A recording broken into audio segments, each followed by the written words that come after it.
Mila, tiap kamu bangun malam menyusui, itu ada malaikat yang memeluk dan mendoakanmu. Dan setiap satu tetes ASI itu menjadi pengampun dosa dan penerang di alam barzah. Episode kali ini bersama Jamila Tusadiah dan Intania Amanda. Jamila seorang bidan dan founder Bumi Tamil yang aktif membantu ibu mempersiapkan persalinan secara fisik, emosional, dan mental lewat metode seperti hypnobirthing, prenatal yoga, dan lain-lain. Intania adalah seorang doula, founder dari Cerita Lahir yang juga mendampingi ibu menjalani kehamilan dan persalinan dengan pendekatan yang lebih mindful dan penuh kesiapan. Ia juga merupakan hypnobirthing practitioner dan certified prenatal yoga instructor. Apa sih kemuliaan seorang ibu ketika ia mungkin mengandung hingga melahirkan gitu yang mungkin sebenarnya sudah di-mention di agama Islam? Makanya indah banget Allah tuh kasih nifas. Bayangin gak kalau kita gak ada nifas nih ya, kayak kita nyusu kan all day long ya, kayak aduh baru sejam kok nyusu lagi. Terus kayak tidur juga alhamdulillah bisa tidur ya kan. Alhamdulillah bisa tidur pules gitu. Terus kita mesti sholat 5 waktu, kayak wow itu bakal sangat challenging. Tapi Allah mengerti defaultnya kita tuh kayak gimana, diciptakan segitunya. Makanya rulesnya tuh memang memuliakan sekali di perempuan. Pada saat itu anak-anak yang datang ke kliniknya dari usia 1-6 tahun ditanyain apa yang dia ingat di dalam kandungan dan pada saat melahirkan, dan anaknya bisa jawab loh. Padahal kayak gak ingat gak sih? Iya, Masya Allah. Jawabnya jawab. Jadi aku baca bukunya ada yang umur 1 tahun, 2 tahun, 3 tahun, 6 tahun. Itu pertanyaannya kayak di dalam mama hangat atau dingin.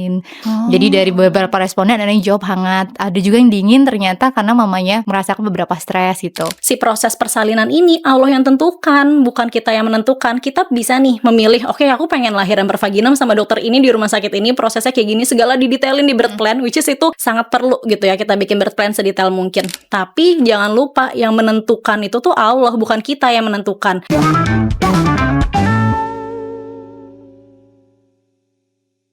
Assalamualaikum, welcome to Boss Mama Special edisi Ramadan, di mana kita akan membahas tentang teori ilmu parenting, science yang tentunya sudah dibahas nih dengan apa yang sudah ada di agama Islam, dan kita akan bahas hal-hal yang bisa praktikal ke seharian kita.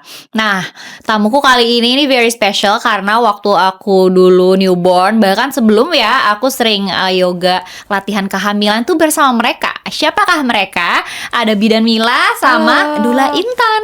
Halo, welcome. Senang banget kalau Mbak Mila kedua kalinya ya di sini. Kalau Intan pokoknya tapi kita kayak ngobrol biasa lah ya, karena waktu itu bener-bener yoganya aku bener-bener sama kalian kan, bahkan abis menyusui gitu.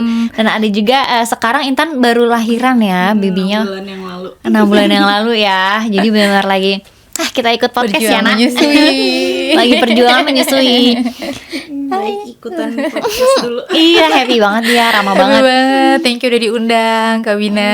Terima kasih sudah meluangkan waktu, udah undang. Iya, aku sih yang makasih banyak udah meluangkan waktu di tengah kesibukannya, karena kan sehari-hari pasti biasa bertemu pasien ibu-ibu hamil yang mau konsultasi kehamilan, menyusui.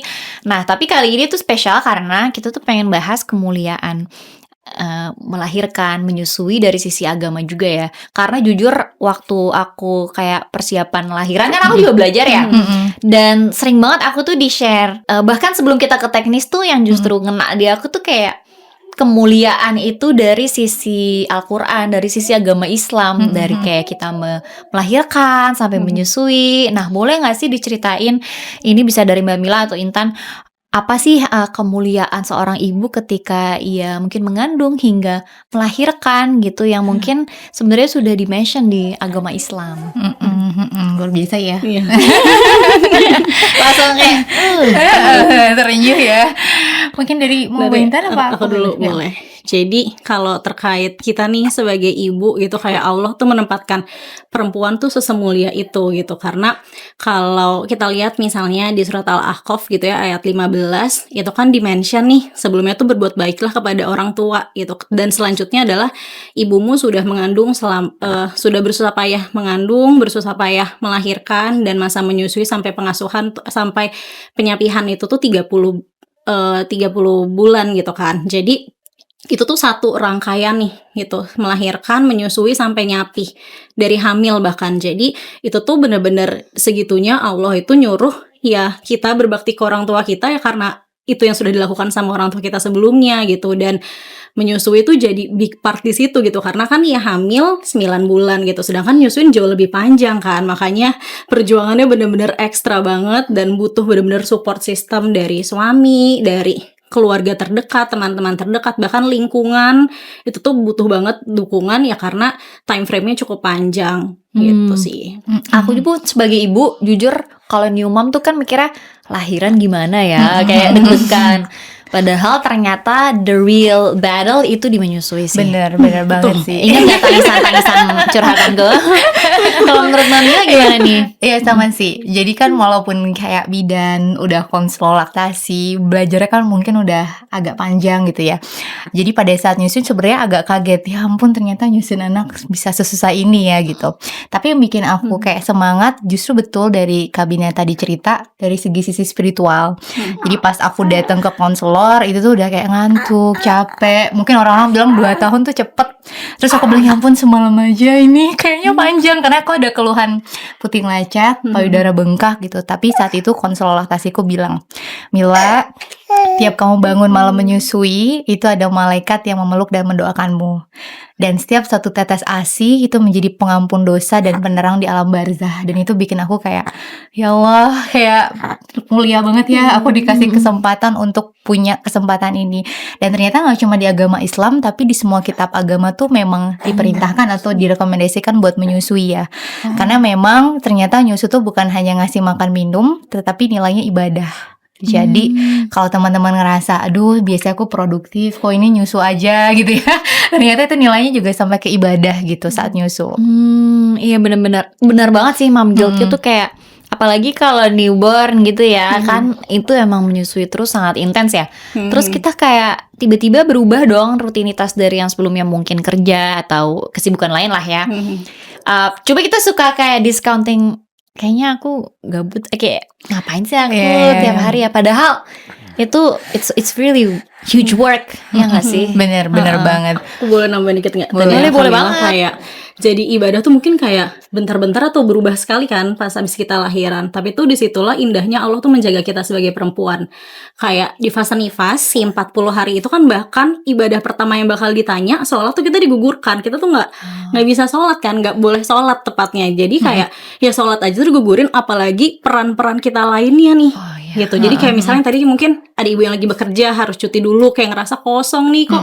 Yang tadinya punya rutinitas 9 to 5, punya bisa ketemu sama teman-teman, atau misalnya yang lagi belajar, lagi kuliah gitu, terus tiba-tiba drop, hilang semuanya, benar harus ngurusin manusia baru yang Allah titipkan. Itu tuh sebenarnya ya karena memang lagi role-nya saat itu ya itu untuk menyusui di fase nifas, untuk kenalan sama bayinya, kenalan sama diri sendiri di fase transisi itu gitu. Makanya indah banget Allah tuh kasih nifas. Bayangin gak kalau kita gak ada nifas nih ya, kayak kita nyusu kan all day long ya, kayak aduh baru sejam kok nyusu lagi, terus kayak tidur juga alhamdulillah bisa tidur alhamdulillah bisa tidur pulas gitu. Terus kita mesti sholat 5 waktu, kayak wow itu bakal sangat challenging. Tapi Allah mengerti defaultnya kita tuh kayak gimana, diciptakan segitunya, makanya rulesnya tuh memang memuliakan sekali di perempuan gitu. Bahkan melayani suami aja nggak bisa pas lagi nifas ya kan gitu. Jadi kalau aku pernah bilang gitu kayak klien aku, ya mungkin ngerasa sekarang sholat tuh nggak bisa, terus jadi kayak ngerasa lebih jauh. Tapi bayangin deh, kita nyusu seharian tuh berapa menit sih, berapa jam,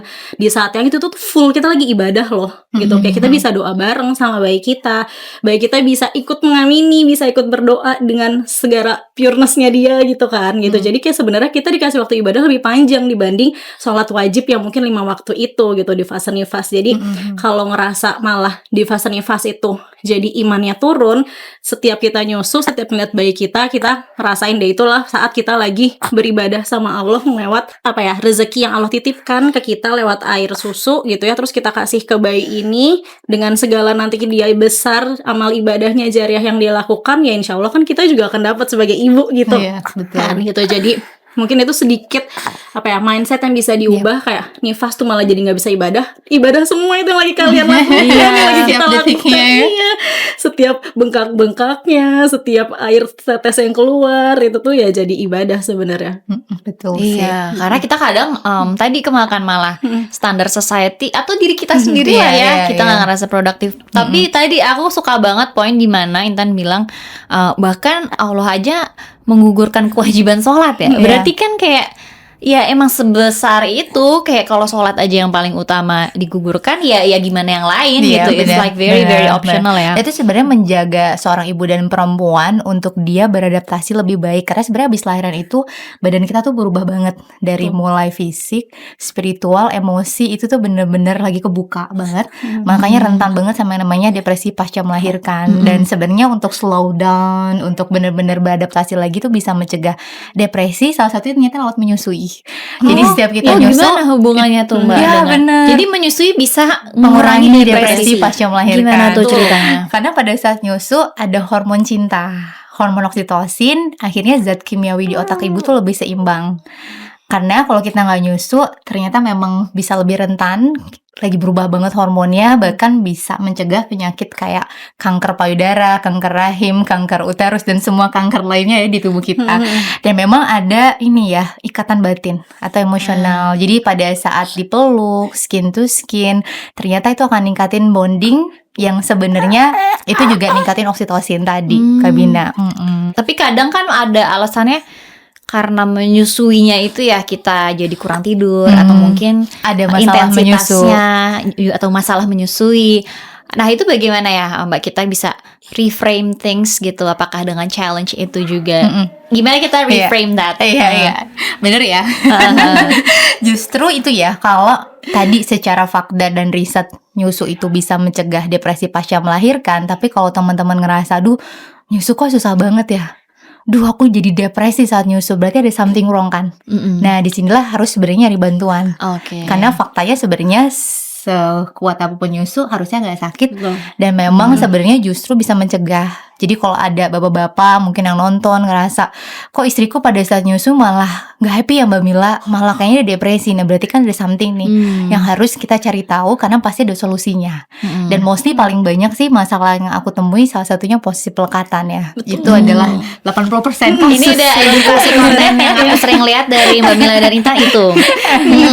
Itu benar-benar. Betul. Jadi mostly itu masalahnya di sana ya. Iya, inti paling dari banyak. segala inti ya posisi pelekatan Itulah sebenarnya. dia. Makanya kan kenapa kayak kita tuh disaranin ketemu sama konselor laktasi sesegera mungkin kan. Bahkan dari pas IMD, pas masih dirawat di rumah sakit, pas pulang 3 hari, seminggu, 2 minggu, sebulan gitu. Karena untuk ngecek nih di sebulan pertama, di fase-fase kritis, fase fondasinya gitu ya untuk menyusui itu gimana nih perjalanannya ibu gitu. Karena kalau misalnya di awal belum tertangani, bayinya makin besar akan lebih susah untuk adjustingnya lagi kan gitu, dan akan muncul masalah-masalah yang layer-layer lebih besarnya lagi gitu. Jadi sejak dini sesegera mungkin gitu, bahkan di rumah sakit kalau mungkin di tempat bersalin yang nggak ada konselor laktasi, bisa banget sebelum lahiran tuh cari nih siapa sih yang bisa datang untuk ngeliat nih posisi pelekatan. Jadi pas pulang yang ibu bawa tuh lah kepercayaan diri bisa menyusui. Banyak banget yang akhirnya pas pulang tuh berat badannya udah lebih dari 7%,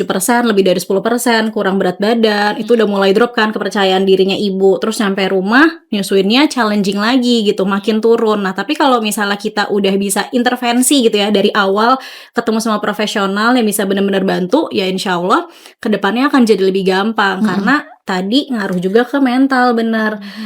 Aku sendiri di anak pertama itu baby bluesnya karena menyusui sebenarnya. Gitu. Itu kenapa aku akhirnya mau jadi konselor laktasi. Semuanya semua berasal dari anak sendiri ya. Masalah sendiri drive-nya.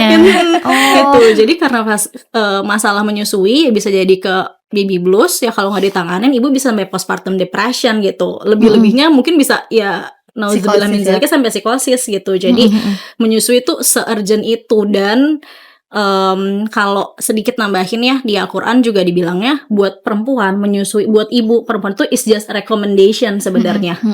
Perintahnya itu turunnya ke suami sebenarnya, bukan ke kita, ke ibu.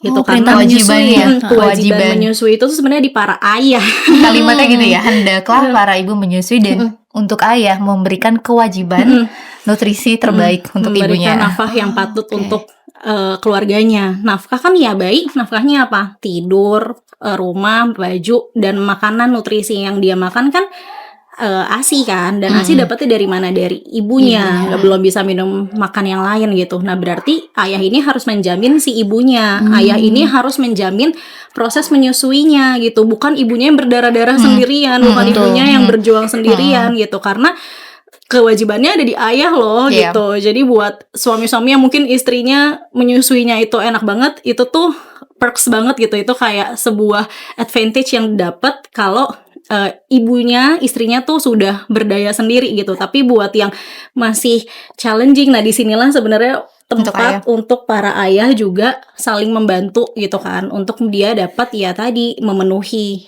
perintah dari Allah untuk menjamin nafkah keluarganya. Jadi makanya buat ibu-ibu paksa aja suaminya. Itu ayat berapa? Mbak Mila Aku lupa. Itu ada di antara Al-Baqarah ya. Pokoknya di perintah menyusui itu ada. Oke. Kayak Al-Baqarah 233 kalau nggak salah. Bener sih. Iya ya, karena kadang dilihatnya sebagai ini tuh kerjaan ibunya, karena memang yang terlihat kan memang yang melakukan ibunya ya. Tetapi yang tidak langsung, tapi itu fondasinya ya tadi ya peran ayahnya. Jadi justru yang wajib itu dari ayahnya untuk menyusui. Ya. Karena banyak juga sebenarnya ibu-ibu yang asinya tuh banyak tapi bisa nggak keluar. Jadi di dalam numpuk karena oksitosin. Jadi karena secara stres. Terus ada pasien aku yang tiba-tiba asinya kayak berkurang, ternyata pas di konseling supply demand-nya aman, tapi secara oksitosin atau emosinya dia bete sama suaminya karena tiap malam kerjanya hanya main handphone dan gak pernah bantuin. Jadi ngerasa aduh aku capek banget mbak, udah pagi kerja malam harus begadang, terus kayak tapi gak bisa aku utarainnya, dan akhirnya ngaruh ke ASI. Belum lagi komentar-komentar yang datang gitu yang bikin dia gak confident, stres, itu bisa banget ASI gak keluar. Meskipun di dalam tuh banyak gitu. Iya, semua itu interconnected ya. Dan pasti ya udah ketemu banyak case-case seperti itu ya. Dan benang merahnya tadi ya. Nah aku pengen bahas nih, kebetulan karena kita memasuki bulan Ramadan. Tapi kalau aku ngobrol-ngobrol, dan aku ngalamin ya sebelumnya tahun lalu ya, merasa bahwa apalagi ketika kita di fase newborn gitu ya, anak masih bayi, itu kita ngerasa sebagai ibu lebih gak produktif atau maksimal ketika bulan Ramadan. Mungkin kalau curhatan-curhatannya tuh yang ada adalah kok aku udah hektik ngurus anak, jadi udah gak sempet lagi. Kalau dulu bisa hatam Al-Quran ketika Ramadan, sekarang kok kayak aku udah, kalaupun ada waktu aku udah gak kuat lagi nih gitu. Dan mungkin misalnya juga ada ibu-ibu yang hamil, terus ingin itu kan udah nggak bisa puasa ya, udah nggak apa-apa ya. Nah itu gimana ya kalau ada yang merasakan mom guilt seperti itu, karena sekarang Ramadan juga kan, pasti ingin kayak memaksimalkan waktunya. Sebenarnya kalau dalam Islam juga memuliakan ya buat para ibu hamil dan menyusui untuk tidak memaksakan dirinya untuk berpuasa. Jadi dibolehkan untuk kayaknya mengenal diri. Aku sanggup gak ya untuk puasa? Contohnya kayak waktu aku hamil, itu aku coba puasa, terus gerakan bayiku berkurang. Jadi pada saat itu aku memutuskan, dan dokter juga nyaranin kayaknya better ya kamu jangan puasa dulu deh selama hamil. Di situ tuh rasanya kayak ya ampun, kok ada ibu hamil yang kuat ya bisa puasa, kok aku enggak gitu. Tapi ternyata itu balik lagi kayak tadi Mbak Intan bilang, menjaga buat ibu hamil tuh untuk bisa digugurkan ibadah-ibadah tadi, dan memang sesuai dengan kondisinya masing-masing ya Kak Bina.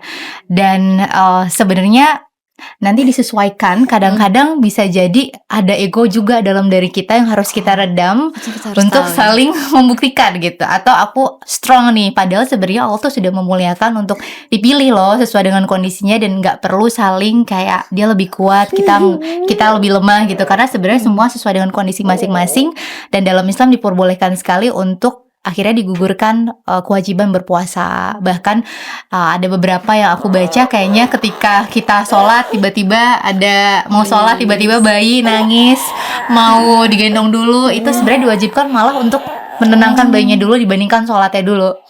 Gitu. Karena memang bayi itu satu-satunya tempat nyaman ibu, dan memang di dunia ini ibaratnya mungkin bergantung dengan orang tua. Jadi memang itu juga masuknya dalam nilai ibadah sebenarnya. Enggak, kalau dari Bentan ada tambahan? Kalau dari aku mungkin nambahinnya gini sih. Kan tadi Vina tuh bilang pas lagi Ramadan kayak ngerasa jadi nggak bisa produktif banget nih dalam beribadahnya. Curhatan-curhatan bersama itu ya, kolektif nih. Gitu. Jadi di setiap fase kehidupan sih gitu, kayak kalau aku mikirnya kita tuh sekarang lagi Allah kasih perannya buat apa sih?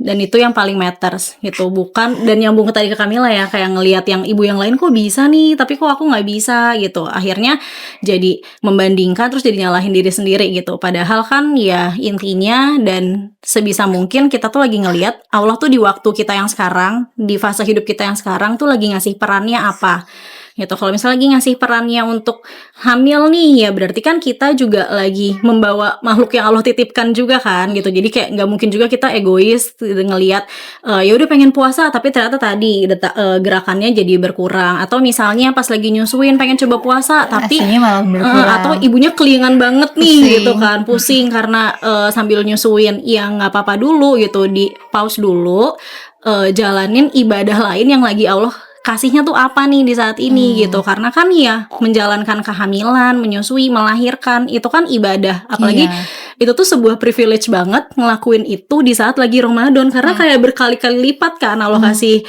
balasannya gitu, nggak cuma dari si puasa gitu. Dan ya Allah tetap kasih kita bisa puasa kok, diganti di waktu yang lain gitu kalau misalnya memang memungkinkan gitu. Jadi ya lihat dulu setiap fase nih. Misalnya tadi dari agak di awal ya, ibu tadi misalnya bekerja terus sekarang harus off nih, ya berarti peran yang lagi titipin apa. Terus ya udah nikmatin lagi peran yang lagi Allah kasih aja, bener-bener kita full menjalankan itu dengan sebaik-baiknya gitu. Karena kadang ya apalagi sekarang sosial media ya Iya. mudah sekali untuk bisa membandingkan kan sebenarnya. Tapi ya kalau ya insya Allah kalau misalnya kita yakin dengan peran yang lagi Allah titipkan, kanan kiri lagi ngapain, ya bisa jadi motivasi aja sih, bukan jadi malah kok aku lebih di bawah yang lain ya gitu. Iya, lagi-lagi tuh reminder kalau menjalani motherhood itu sebuah fase dan ada waktunya kok kita akan get back to our career secara 100%. Mungkin sekarang 10%, 0% juga that's fine. Tapi betul. ya itu ya, aku suka banget dengan perkataan yang bilang hidup tuh fase gitu. Jadi ada waktunya, ini Betul. lagi 100% di baby, tapi nanti anak aja udah ada waktu dia sekolah gak harus ditemenin. Bener. Gitu ya, itu udah kayak bisa me time yang wow gitu ya. Aku Lebih lama. ngerasain, ini beneran nanti udah umur segini gak ditemenin. Kayak udah shock sendiri. Nah, nextnya nih aku pengen bahas seputar topik yang ini karena berhubung kemarin Intan juga baru melahirkan ya.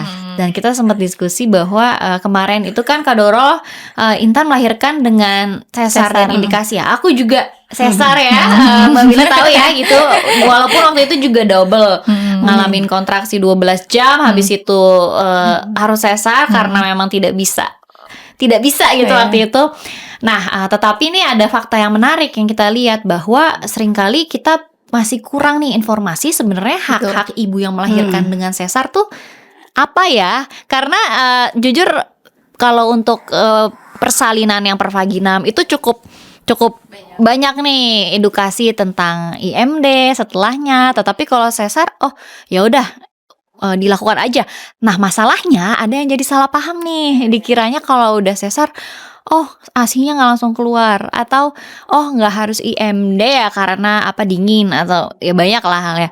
Nah, mungkin dari Intan dulu kali ya, boleh diceritain nggak waktu pengalamannya melahirkan si baby cute ini? Ya, itu gimana ceritanya bisa sampai sesar by indikasi, supaya mungkin ibu-ibu tahu juga ya alasan-alasannya. Dan iya, boleh diceritain dulu nggak nih biar kita tahu.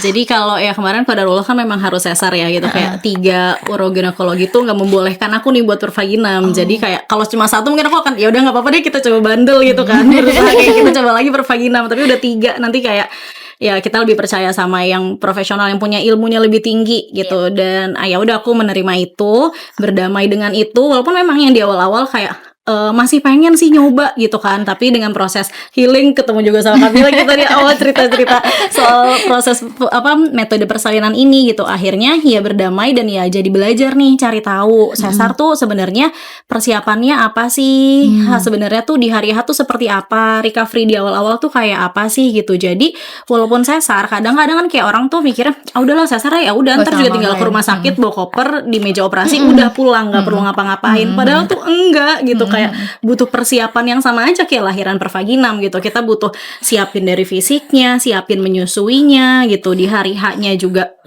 memilih provider yang sesuai dengan prioritasnya kita gitu. Kalau lahir per vaginam kan kita juga kayak gitu kan, nyari dokter mana nih yang kayaknya paling enak, rumah sakitnya atau klinik mana yang paling mendukung prioritas-prioritas kita gitu. Nah, lahiran sesar pun juga kayak gitu karena journey-nya akan sangat dipengaruhi sama si support system dan sistem tempat kita bersalin gitu. Nah, aku bersyukur banget dapat rumah sakit yang pro ASI itu. Jadi aku kemarin dia lahiran itu rumah sakit pertama yang membolehkan IMD di ruang bersalin. Walaupun sesar lama dan lama. Sejam. Wow. Gitu. Jadi itu tuh memang secara sistemnya memang didesain seperti itu gitu. Jadi kayak semua nakesnya, dokter anestesinya, perawat yang ada di ruang OK-nya, bidan, terus konselor yang datang setiap visit setiap malam, itu tuh memang mendukung buat ibu bisa menyusui gitu. Bahkan kan kalau misalnya kita sesar kita ada screen ya, gitu kan, itu deket muka tuh. Nah, ketika memang mau IMD, dia screennya tuh lebih diturunin. Berarti obgyn kan punya ruang kerja yang lebih sempit, yang harusnya bisa lebih lebar. Berarti kan memang harus ada kompromi dari obgynnya juga gitu. Terus habis itu dokter anestesi nih ngecek si tanda vitalnya ibu juga akan lebih berbeda karena disiapkan untuk bisa IMD langsung 1 jam. Terus dokter anaknya juga kayak abis bayi lahir kan memang biasanya dicek-cek dulu kan tanda-tanda vitalnya. Habis itu balikin ke ibunya. Jadi kemarin udah dipersiapkan tuh kalau dibilang ruang operasi dingin. Ini obgyn aku tuh bilang, iya suka pada bilang tuh ruang operasi dingin. Padahal ya kata si obgyn aku tuh badan ibu tuh termoregulator gitu. Jadi kalau misalnya bayinya kedinginan, badannya ibu ngangetin. Kalau misalnya badan bayinya kepanasan, ya ibu suhunya akan menetralkan juga. Dan ternyata itu kemarin works juga di aku. Aku tuh beberapa kali memang masuk ruang operasi kan. Dan biasanya aku selalu kedinginan di ruang operasi. Jadi dari awal aku udah minta kayak ada blower gitu sih, yang apa sih yang menghangatkan ya, yang ngasih gitu. angin itu hangat bisa request ya sebenarnya ya. Gitu. Jadi udah dikasih tuh di awal. Terus dia IMD kan. Jadi selama abis dicek sama dokter anak, kondisinya semuanya baik, langsung IMD nih. Nah, sambil IMD itu ya dokter sambil benerin jahitan, beresin segala macam. Ada satu orang nakes gitu ya dari Perina yang ngejagain aku. Jadi dia ngejagain si bayinya karena kan misalnya tiba-tiba ibunya tel, jadi emang by system kan gitu, kayak ada satu orang nih di-assign untuk nemenin ibunya gitu, kayak Bu kalau ada apa-apa bilang ya gitu, kayak sus agak mual nih dikit, terus kayak langsung dikasih obat anti mual. Terus kayak misalnya dia ngeliat pala bayinya kayak agak ketutupan, dia bantuin gitu. Jadi segitu bener-bener didukungnya gitu. Jadi pas IMD terus setelah itunya pun pas abis itu kan udah beres kan. Pas udah beres kan aku harus pindah bed buat pindah ke ruang observasi. Pas dia diangkat aku langsung menggigil gitu. Jadi pas ada dia malah membantu untuk menghangatkan badan aku yang selalu kedinginan di ruang operasi ini. Iya, dingin banget juga kan itu. Nggak bisa dikontrol banget kan si suhunya. Ngobrol sama Tante Mila itu. Dan keluar dari ruang observasi itu ada satu sudut kursi bednya kita adalah tulisannya inisiasi menyusui dini. Jadi emang ada tempat abis dia kan diambil dulu karena kan aku harus pindah bed kan. Pas aku udah nyampe sana, dibalikin lagi bayinya, aku bisa lanjut skin to skin lagi. Gitu. Jadi memilih ekosistemnya, memilih tempat kita melahirkan ya itu tuh mendukung juga nanti menyusuinya seperti apa. Makanya tadi ibu sesar tuh bukan berarti ya udah gimana nanti aja. Enggak ya. Kita juga persiapkan juga, dan ini salah satunya. Bener. Aku setuju sih. Jadi sebenarnya persiapannya justru nggak jauh beda sebenarnya beda dengan melahirkan normal. Jadi kan banyak tuh ibu yang mikir, aku udah sesar gak perlu yoga, gak perlu hypnobirthing, kan nanti juga kan sesar dan gitu. Dan aku dulu dikira kamu udah yoga ujung-ujungnya sesar. Nah banyak yang kayak gitu. Jadi kayak ya percuma dong udah yoga, udah hypnobirthing sesar. Padahal semua persiapan itu benar-benar akan berefek ke menyusui, ke bonding, ke hormon-hormon ibu. Jadi kalau misalnya dia udah terbiasa yoga, hypnobirthing, dia udah terbiasa ngobrol sama bayinya, tubuh ibu tuh ternyata terbiasa mengeluarkan hormon oksitosin. Dan itu aku pelajari juga kemarin di Jepang sama salah satu dokter yang benar-benar pertama kali dan konsisten meneliti tentang oksitosin. Dan dia bilang ternyata kalau ibu sudah terbiasa ngeluarin hormon oksitosin dari hamil, pada saat nanti pasca melahirkan meskipun sesar, ASI itu akan jauh lebih keluar gampang. Dan yang kedua, responnya tuh ternyata beda. Mbak Intan Kabina waktu dia terbiasa ngeluarin oksitosin, pada saat sesar ngelihat bayi sama yang mungkin tidak terbiasa ngeluarin oksitosin, itu respon ngelihat bayinya juga akan beda.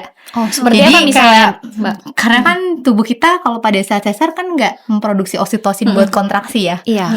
Jadi benar-benar kadang tuh secara hormon memang agak berbeda gitu. Tapi kalau dia terbiasa memproduksi oksitosin, itu otomatis ngeliat bayinya kayak ngerasa ada bonding. Kayak ya ampun, buah hati aku, ibaratnya kayak ampun pengen peluk, ya Allah, kayak terharu, sedih gitu. Tapi ada respon, ternyata dia meneliti ketika nggak terbiasa memproduksi oksitosin, dia ngerasa kayak flat. Ada bayinya tapi ya udah gitu, bahkan bisa nolak yang namanya IMD. Aku capek, boleh nggak IMD-nya nanti aja gitu. Nah itu ternyata ngaruh juga sama yang dilakukan waktu hamil. Dan ternyata bener nih kata Mbak Intan, banyak yang belum tahu ketika sesar itu pun boleh melakukan IMD, syaratnya ibu bayinya sehat. Betul. Inisiasi menyusui dini ya. Jadi IMD pun ada cara yang benar ya Mbak Intan. Satu, dilakukan di 1 jam pertama. Jadi nggak, Bu, diobservasi dulu ya, misalnya 5 jam, baru nanti di ruang nifas, misalnya ditaruh di dada. Nah itu sebenarnya namanya skin to skin biasa, tapi tetap membantu ya Mbak Intan. Cuma yang disebut IMD itu benar-benar di 1 jam pertama, baru lahir. Yang kedua harus skin to skin, karena ada yang dibedong dulu, ya, udah terus taruh bersih dada, dulu. ya, dan minimal 1 jam. Ternyata ada alasannya nih Kak Bina, karena perilaku bayi baru lahir di awal kelahiran itu pasti tidur dulu dia 5 menit awal. Oh gitu. Karena dia capek habis dari lahir. Ini habis melewati perubahan dunia ya. Baru dia ngecap-ngecap tangan, ngecap-ngecap dada, nanti di menit-menit ke-50-60 baru cari puting. Jadi kalau IMD-nya cuma 5 menit, biasanya otomatis hanya dapat fase pas tidur gitu. Nah, sedangkan kalau udah lebih dari 1 jam itu, bayi cenderung kayak tidur terus, jadi kayak harus sering bangunin dia. Makanya lebih bagus nanti kalaupun teman-teman pas nonton video ini, aduh kok aku baru tahu dan kemarin IMD-nya cuma 5 menit, solusinya ternyata harus dipersering lagi aja skin to skin-nya. Tapi yang baru pertama kali nonton itu mentors banget, harus nanya dari hamil kayak Mbak Intan sedetail itu. Berapa lama IMD-nya, terus habis itu skin to skin apa enggak. Dan aku salut sama rumah sakitnya, memang di salah satu di Jakarta ini kayaknya satu-satunya rumah sakit yang IMD-nya ketika sesar tuh benar-benar sejam. Betul. Iya, jadi nggak dibedakan ya, karena ya karena itu ya aku ngeliat kalau sesar udah yang penting mengikuti prosedurnya aja, tapi ternyata ya tadi harus ada, ini sebenarnya ada hak juga nih untuk ibu yang baru melahirkan sesar pun untuk IMD. Betul, karena IMD itu nggak bisa diulang dan manfaatnya luar biasa banget. Sekali doang cuma pas lahiran ya. Selain meningkatkan keberhasilan menyusui, bisa mengurangi kejadian kematian bayi sampai 80%. Jadi kalau ada rumah sakit atau sistem yang bilang kayak, oh nanti kedinginan, justru sebaliknya. Mungkin kalau teman-teman pernah lihat inkubator di rumah sakit, bayi kan suka taruh di sana ya buat ngangetin. Tapi belum ada inkubator buatan manusia yang melebihi buatan Allah. Jadi ketika ditaruh di dada mama, itu gak cuma hangat, tapi meregulasi detak jantung, nafas, gula darah. Makanya bisa nurunin kejadian kematian bayi. Dan benar-benar ngebantu bayi transisi ke dunia tuh lebih tenang, gentle gitu. I see. Dan transisi ibu, perubahan perannya pun juga jadi lebih pelan-pelan tuh kalau misalnya dari IMD. Karena kan kayak ada waktu yang tadi jadi perut nih, terus langsung lahir gitu kan, ya ada manusia baru gitu kan, berubah gitu kayak. Dan ketika taruh di dada, ya itu tuh ngaktifin maternal role-nya ibu juga secara pelan-pelan. Kalau oh ini udah ada jadi ibu beneran, maksudnya udah ada bayinya gitu kan, nggak cuma di perut aja nih si bayinya, tanggung jawabnya lebih besar dan mendukung si menyusui ke depannya tuh ya bener-bener dari IMD. Kenapa? Karena mungkin kalau aku boleh jelasin dikit, semua perempuan itu ketika hamil ASI-nya tuh udah disiapkan sebenarnya. Jadi karena kan ada yang mikir kayak aku ASI-nya nggak keluar, nggak ada ASI, nggak punya ASI gitu kan. Terus kayak karena sesar waktunya misalnya di cut off nih jadi lebih cepat gitu kan. Jadi ASI-nya nggak keluar. Padahal tubuh perempuan itu udah Allah siapkan dari minggu ke-16 nih. Ketika hamil, ketika hamil gitu. Bahkan pas nanti bayinya, misalnya bayi yang prematur 7 bulan, ya dia tetap bisa dapat ASI gitu. Dan itu ada alasannya luar biasa Kak Bina. Jadi kalau dalam agama Islam, kenapa sih Allah ngasihnya di 16-20 minggu? Karena di situ masa-masa bayi survival hidupnya lebih tinggi. nggak akan lagi terjadi yang namanya keguguran atau abortus. Jadi ketika tadi bayi-bayi yang prematur lahir, Allah tuh kayak nih ASI-nya udah siap, aku yang menjamin gitu. iya, Makanya Masya kalau Allah. ada ibu yang ngerasa ASI kok akan ada nggak ya gitu, hampir semua ibu insya Allah udah ada dari 20 minggu Iya, gitu. cuma kan memang pas hamil ada hormon kehamilan ya. Badan tuh tahu nih masih ada bayi, masih ada plasenta, sehingga hormon kehamilan itu mencegah ASI-nya keluar. Nah, pada saat di tubuh ibu itu rilis nih si bayinya lahir, plasentanya lahir, si hormon kehamilan kan drop turun. Betul. Nah, si hormon yang bikin ASI itu lagi tinggi-tingginya nih. Gitu. Nah, IMD ini adalah salah satu kunci sukses menyusui, karena ketika lagi hormonnya tinggi, kita buka nih kerannya, ibaratnya kayak torennya udah penuh nih, udah tumpah-tumpah toren di rumah kita, tapi kerannya nggak dibuka. Ya, jadi kayak ya udah numpuk ya. Jadi numpuk. Nah, sedangkan dengan IMD, boost oksitosin yang didapat ketika skin to skin itu tuh yang langsung ngebuka oksitosinnya biar banget gitu loh, kayak seheboh itu gitu. Jadi akhirnya ASI-nya jadi pelan-pelan bisa keluar gitu. Nggak langsung banyak memang, karena lambung bayi masih kecil ya. menyesuaikan sama lambung bayi. Bayangin kalau misalnya bayi baru lahir terus habis itu ASI-nya udah keluar yang 100 mili ya. Gumoh-gumoh. Ibunya bengkak-bengkak gitu. Jadi emang semua ada waktunya gitu. Kayak kalau misalnya masih tetes-tetes itu tuh ASI loh yang keluar gitu, bukan ASI-nya nggak ada gitu. Karena memang banyak yang merasa persepsi kurang ASI padahal sebenarnya ASI-nya ada ya. Iya itu. Bahkan kemarin kan aku baru ngambil arugaan kan, massage arugaan. Jadi massage arugaan. massage arugaan. Jadi si massage arugaan itu kemarin aja kita praktek buat latihan gitu aja, dalam 2 jam ibu yang udah nyusuin terakhir 6 tahun lalu, 10 tahun lalu itu ASI-nya keluar, bisa keluar. ASI-nya bisa keluar. Terus aku punya partner aku masih single, belum nikah, belum hamil. Itu tuh pas abis dipijat malamnya tuh payudaranya langsung kenceng kayak kita mau nyusu rasanya. Jadi kayak udah ada stase dipersiapkan gitu. Jadi distimulasi sebenarnya sama pijat supaya dia keluar. Ternyata yang nggak punya anak pun bisa ngeluarin Kabina dengan arugan massage itu. Dan aku tuh nyobain itu waktu aku single. Jadi waktu visioner ya. itu karena ada temen aku bidan yang baru belajar arugan, terus dia kayak lihat trainingnya itu nenek-nenek dipijat terus bisa keluar ASI. Jadi beliau tuh kayak penasaran, namanya bidan Ochan, boleh nggak dimasas payudara ke aku gitu. Terus aku bilang nggak apa-apa, masas aja. Nah pada saat dimasas terus dikeluarin, itu ASIku keluar loh, 1 tetes. Padahal tuh belum nikah. Belum menikah. Karena emang udah didesain ya perut. Iya, dan mungkin menstimulasi si oksitosin dan beberapa titik-titik yang bisa akhirnya memicu sebenarnya gitu. Jadi itu sebenarnya bisa digunakan untuk ya kalau stimulasi, tapi sebenarnya nggak butuh ya kalau ibu menyusui atau gimana. Kalau lancar-lancar aja sebenarnya itu enggak ya, mendukung aja. Dan sebenarnya dengan pijatan suami yang penuh cinta, penuh kasih, namanya mungkin udah sering teman-teman denger pijat oksitosin, itu ngebantu banget. Jadi misalnya malam hari terus suami pijat, walaupun pijatnya juga mungkin belum tahu teknik seperti apa, tapi dia bener-bener ibunya ngerasa disayang, dicintai, itu benar-benar bisa netas.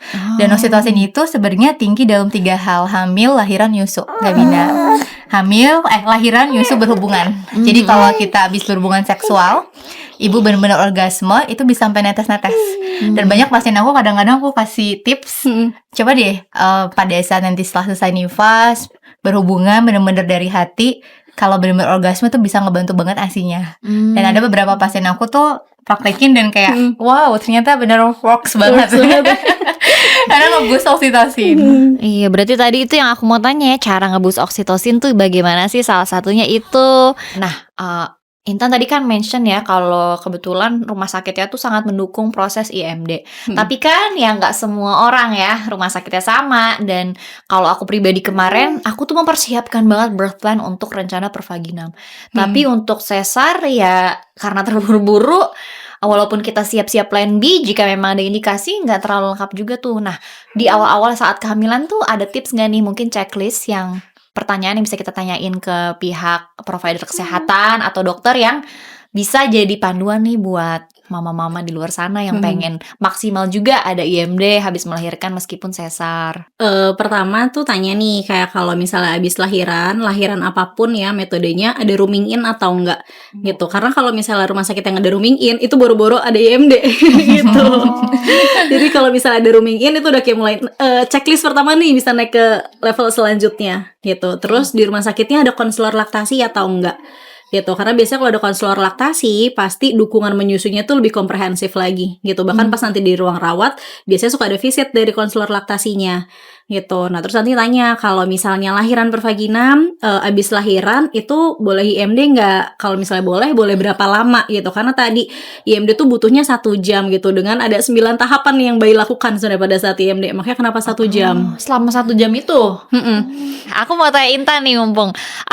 Tadi kan kalau IMD tuh ada 9 tahapan ya dalam sejam itu. Boleh diceritain nggak? Karena tadi Intan mention dengan mengetahui itu memaknai juga ya.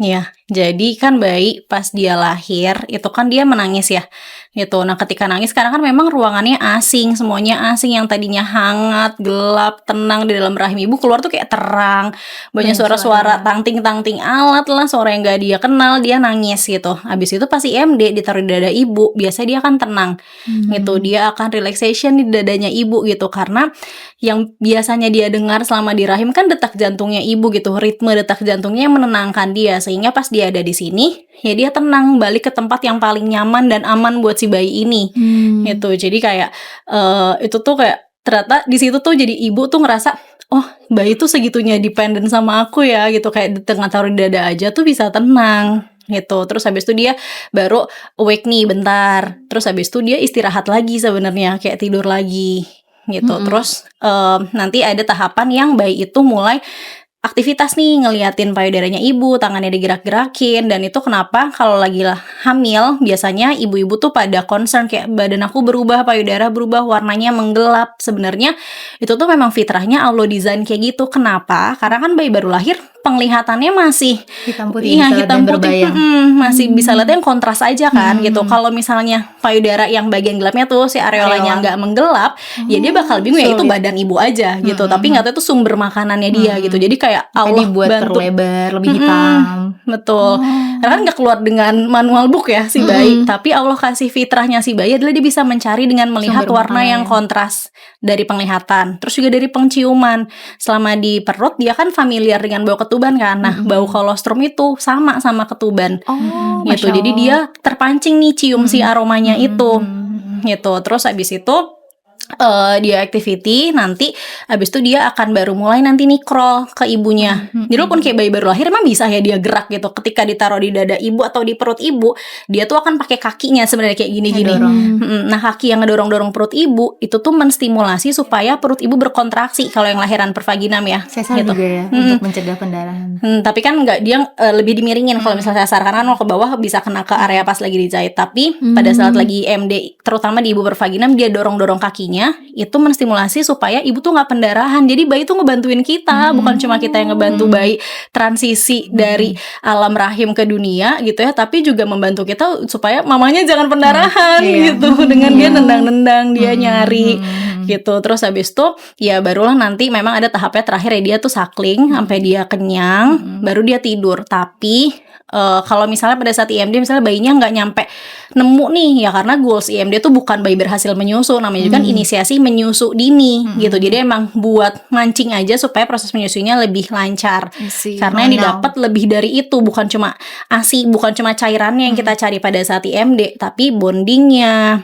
Terus pada saat persalinan itu tuh di otaknya ibu, di bagian perasaan, di limbiknya, di materi hypnobirthing sini terprint bahas limbic imprinting, bahwa kayak pengalaman pada saat persalinan tuh seperti apa, makna rasa aman, rasa cinta, kasih sayang, suportif, semua perasaan itu tuh terprint di otaknya ibu dan di otaknya bayi, dan dibawa sepanjang hidup gitu. Jadi kalau misalnya proses persalinannya itu sangat indah, IMD-nya itu dikasih ruang buat ibu dan bayinya sayang-sayangan, tatap-tatapan mata, itu tuh kayak benar-benar nge-spark di otaknya ibu dan di otaknya bayi gitu. Jadi makanya segitu pentingnya kita mempersiapkan nih si persalinan kita, karena nggak bisa diulang. Kita bisa ulang di anak selanjutnya mungkin, tapi di anak yang ini kan nggak bisa kita ulang gitu. Jadi ya ketika IMD kita kasih benar-benar waktu buat modal kayak perasaan aman pertama bayi itu ya ketika pada saat IMD, merasa dia dicintai itu pada saat IMD. Sayangnya di ayah tidak terprint ya. Jadi terprintnya tuh memang di Biasa ibu dan di bayi. skin kalau ayah bisa setelah IMD. Jadi Masya Allah banget ya, ternyata setiap tahapan tuh Allah udah menciptakan dengan intensi. Betul. Gitu ya. Iya, aku mau nambahin sih soal si imprint tadi. Kalau si bayi itu atau janin tuh memang udah punya memori dari dalam kandungan, bahkan saat dilahirkan. Itu tuh sebenarnya aku baru baca buku dari Dr. Ikigawa. Beliau adalah salah satu dokter obgyn di Jepang yang selalu meneliti tentang itu. Di bayi punya memori ini. Soalnya dia tertarik sebagai obgyn itu, riset ini tuh kayak masih jarang padahal udah diajarkan 100 tahun yang lalu. Tapi belum ada nih evidence base gitu ya. Akhirnya dia neliti sendiri. Dia punya 79 responden dan pada saat itu anak-anak yang datang ke kliniknya dari usia 1 sampai 6 tahun ditanyain apa yang dia ingat di dalam kandungan dan pada saat melahirkan, dan anaknya bisa jawab loh. Padahal kayak nggak ingat nggak sih? Iya, Masya Allah. Jawabnya gimana? jawab. Jadi aku baca bukunya ada yang umur 1 tahun, 3 tahun, 3 tahun, 2 tahun lah ya. 2 tahun, 3 tahun, 6 tahun. Itu pertanyaannya kayak di dalam mama hangat atau dingin. Jadi dari beberapa responden ada yang jawab hangat, ada juga yang dingin ternyata karena mamanya merasakan beberapa stres gitu. Terus apa yang dilihat pada saat melahirkan, apa perasaan kamu pada saat melahirkan, itu tuh ternyata ada beberapa anak yang bisa jawab detail.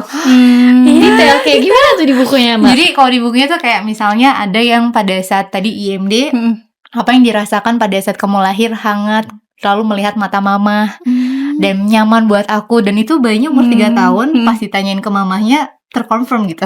Ada juga yang apa yang kamu lihat di dalam kandungan mama gitu, warna apa. Jadi si dokter Ikigawa tuh ngasih pertanyaan warna hitam, putih, coklat gitu-gitu ya. Terus anak ini jawabnya warnanya selalu merah.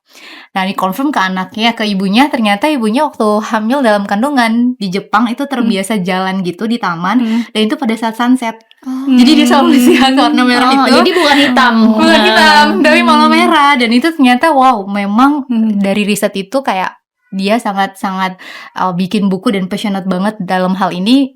Janin tuh ternyata udah bisa ngerasain. Jadi kalau ibu dimuliakan seperti ini, aku yakin janin-janin yang lahir di dunia itu akan sangat luar biasa ya, lahir batin emosionalnya. Jadi penting banget sih buat ibu-ibu nyiapin sesar yang memang tadi Mbak Intan ceritain gitu.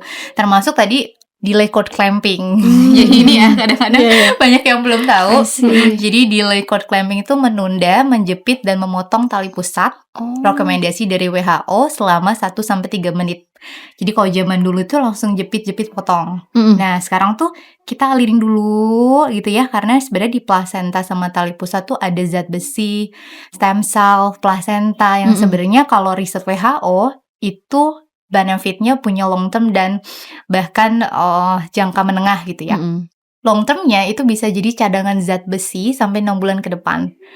Jadi kalau zat besinya baik, terhindar dari anemia, karena bayi-bayi Indonesia tuh banyak banget yang anemia. Jadi nanti rentan ke fokus, kognitif, bahasa gitu, motorik, dan itu langka, murah, efektif, mudah sebenarnya. Itu hak ibu. Makanya harus nanya ya sebenarnya, karena ada rumah sakit ternyata juga yang Mbak Intan yang sesar tuh boleh untuk delay dengan catatan ibu bayinya sehat gitu. Dan yang kedua itu bahkan kalau di bayi prematur bisa mencegah kematian bayi, karena semuanya tuh jauh lebih baik, stabil. Dan kalau di bayi laki-laki riset WHO secara perkembangan otak akan lebih baik kalau dia dilakukan delay. Dan itu didiskusikan sebelum lahiran bersama dokter atau gimana? Betul. Kalau Karena bisa dari semuanya hamil langsung ya. Betul. Seperti itu prosedurnya. Karena kalau kita langsung minta hari H ternyata nggak jalan rumah sakitnya, jadi kayak powerless ya, kayak aduh aku harus gimana, udah ikutin ya prosedurnya. Udah harus lahiran juga ya. Tapi kalau kita udah ngobrolnya dari hamil, akhirnya kita punya rasa option, punya rasa power juga bahwa aku berhak memilih gitu. Jadi akhirnya bisa diskusi nih sama hamil. Mau stay di sini, ikhlas gak delay, atau kita pindah deh, karena menurut aku ini matters, kita cari yuk yang satu visi misi gitu. Jadi bisa dimasukin list delay, rooming in, tadi kontrol laktasi, betul banget. Tadi rooming in berarti itu lebih ke apa sih? Rawat gabung ya. Rawat gabung. Oh ya, harus di rooming in ya. Iya, jadi tentunya. 24 jam itu full sama bayi. Karena ada juga loh rumah sakit yang punya kamar bayi sehat.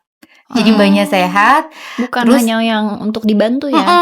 jadi kita ketemu sama bayinya itu hanya misalnya jam 4, jam 2. Akhirnya kan susah nih supply demand-nya jalan, padahal kunci ASI cukup itu adalah supply demand. Semakin sering disusui semakin banyak. Tapi kalau di jadwal kayak gini akhirnya kan tadi numpuk di sini, akhirnya otak ngasih sinyal stop nggak ada yang minta nih. Oh iya. Jadi produksinya sedikit aja ya gitu. Belum lagi stres kan ibunya, akhirnya ngaruh nggak keluar. Jadi memang rumiin tuh akan sangat ngebantu banget. Duh, luar biasa sih sebenarnya dari tadi ngobrol sama Intan Mbak Mila tuh proses kelahiran ibu tuh mau itu pervaginam, sesar, semua tuh luar biasa indah, mulia. Setiap detail tuh udah disiapkan oleh Allah Subhanahu wa taala, dan tadi sebenarnya IMD tuh adalah salah satu hak ibu yang bisa kita diskusikan dalam birth plan ya sebelum lahiran, meskipun kita ada indikasi untuk sesar gitu. Nah, tapi nih aku pengen tarik, kadang di society itu kayak aku nggak tahu ini culture atau gimana, itu masih ada yang melihat bahwa ibu yang lahir secara sesar itu nggak apa bilangnya ya, Sehebat afdol atau pervaginam gitu. Bahkan jahatnya lagi ada yang bilang perjuangannya nggak segitu ya. Padahal kan kita tahu itu tidak benar ya. Nah, bagaimana sih menanggapi seperti itu, dan maksudnya can we talk about the mindset yang sebenarnya nggak gitu loh, tapi dari sisi sebagai dula dan sebagai seorang bidan realitanya nggak seperti itu loh. betul. Sebenarnya Coba Kamila. ini soalnya topik luar biasa ya. Jadi sebenarnya semua keputusan sebenarnya harusnya sih keputusan perempuan.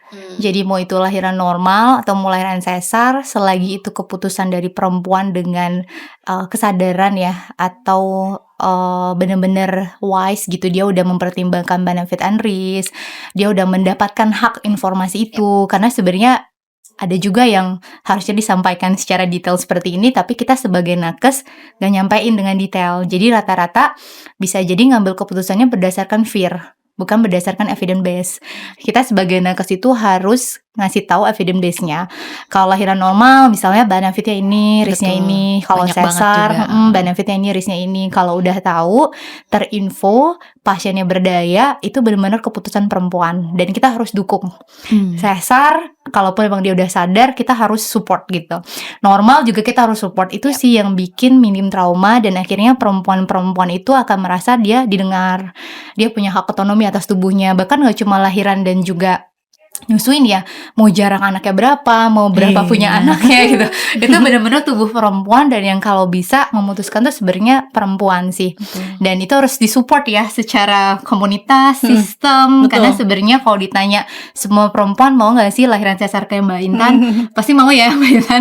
Tapi sayangnya kadang-kadang itu dia, mungkin dari segi sistem juga harus didukung, karena ternyata perempuan nggak punya kesempatan yang belum tentu sama. Gitu dari segi edukasi, pengetahuan, support system. Nah, harapannya justru kita nih si support systemnya yang juga bisa membantu perempuan berdaya, dan akhirnya dia punya keputusan yang was atas tubuhnya, termasuk proses persalinannya. Mungkin aku nambahin dikit dari Kamila tadi tuh, bener banget semuanya. Kayak ya kita tuh harus bisa memutuskan dengan well informed gitu. Jadi ya disitulah fungsi ngobrol sama nakes yang dipercaya untuk akhirnya bisa memutuskan gimana nih yang paling suitable sama kondisinya dia gitu. Karena ya tiap orang nggak mungkin sama gitu pilihannya.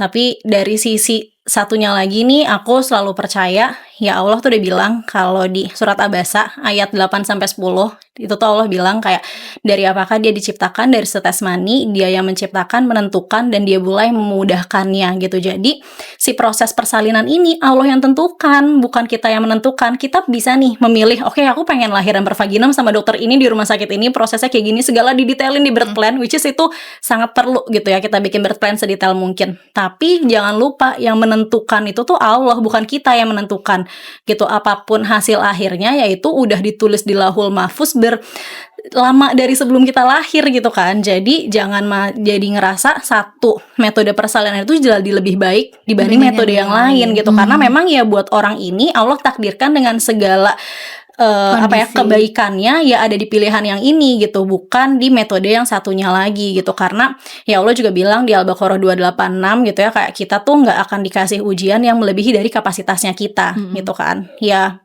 tadi misalnya dari pervaginam aja, kontraksi, mungkin setiap orang punya tadi kita sempat bahas pain tolerance, setiap orang tuh beda-beda gitu. Jadi bukan berarti lahiran sesar itu sesuatu yang salah gitu. Karena bahkan ya kalau di ayat yang lain dibahas di surat Quran Maryam, di surat Maryam ayat 22 sampai 26. Kalau ibu-ibu mau lahiran, cheat sheet-nya tuh di situ. Coba deh baca. Itu baca tuh lagi. kalau di kelas persiapan persalinan, introduction aku tuh itu. Supaya karena memang ya kita kan belajar mengikuti guidebook yang udah Allah kasih kan gitu. Jadi sebenarnya Allah aja itu tuh kan ya Maryam aja hamil cuma ditiupin ya.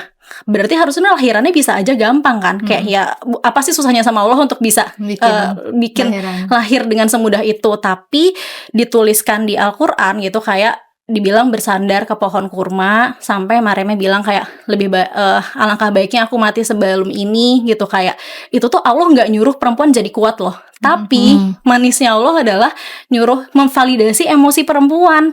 Itu apa ditulis di Al-Quran gitu, kayak alangkah aku mati, berarti kan lagi divalidasi nih gitu si emosinya ibu nih pada saat persalinan. Tapi nggak dilepas gitu aja, dikasih support selanjutnya. Dibilang kayak ada air yang mengalir di kaki. Sekarang di penelitian sekarang banyak banget kan yang bilang air tuh gimana sih manfaatnya pada saat persalinan, ngaruhnya ke biar ibu nggak tegang gitu. Beribu tahun sebelum ada sains tuh udah Allah tulis gitu, ada air mengalir di kakinya. Terus abis itu yang gimana disuruh goyangkan pangkal pohon kurma, active birth di mana-mana sekarang ya Kak Wila. Sudah ada dalam Al-Quran ya. Gitu Udah ada Allah. semua kurikulumnya ya Mbak. Gitu kayak ketika ibu manjangin tangan, di sini ototnya itu kan saling berkaitan, ngebuka panggulnya ibu gitu. Ketika ibu ngulurin tangan, terus abis itu dibilang makan, minum dan bersenang hatilah. Itu kuncinya lahiran tuh itu gitu kayak makan, minum dan bersenang hatilah. Tapi kalau terkait perjuangan di sini tuh aku dengar dari waktu itu ceramahnya Ustadz Firanda gitu ya.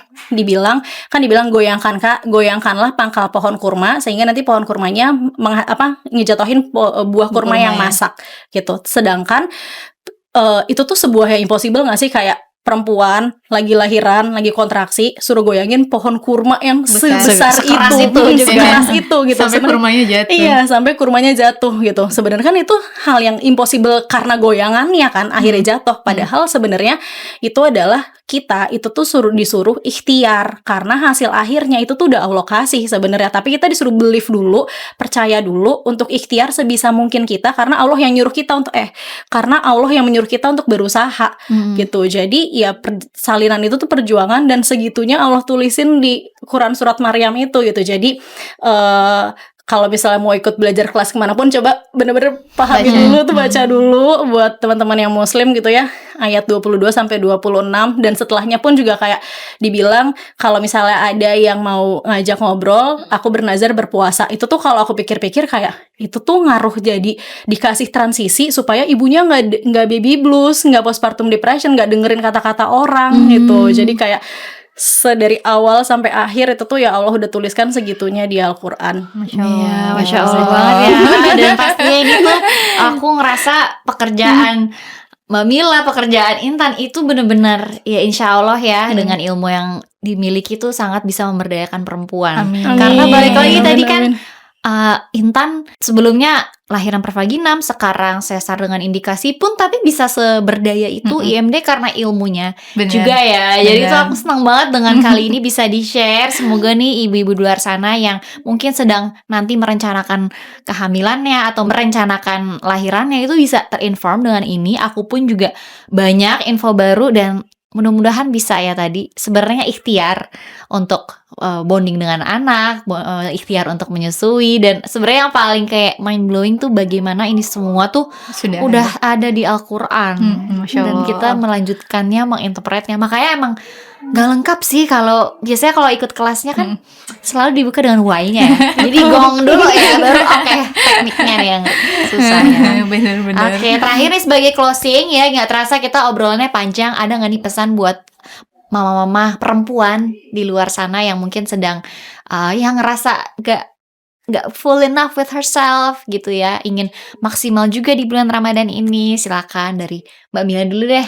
Ya, buat teman-teman, sebenarnya sebagai ibu tuh kita lagi dikasih pintu VVIP ya, bisa lewat manapun gitu, untuk nanti di akhirat salah satunya surga.